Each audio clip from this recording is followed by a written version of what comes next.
Minerals बहुत है, phosphorus, magnesium, calcium, iron, तमाम चीज़ें भरी पड़ी हैं इसमें। और विटामिन भी है जी। विटामिन ए भी है, गुणों की खान है, तो गुणों की खान है। तो शहद अपने आप में एक पूर्ण भोजन है।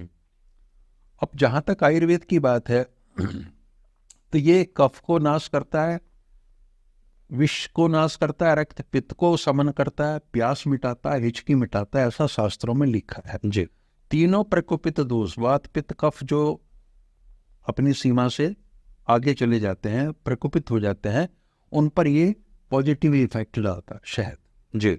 और जैसा मैंने बताया, औषधियों के गुणों को ये बढ़ा देता है जब इसको अनुपान के रूप में लिया जाता है। तो इसलिए इसका बहुत ज़्यादा इस्तेमाल आयुर्वेद में होता है।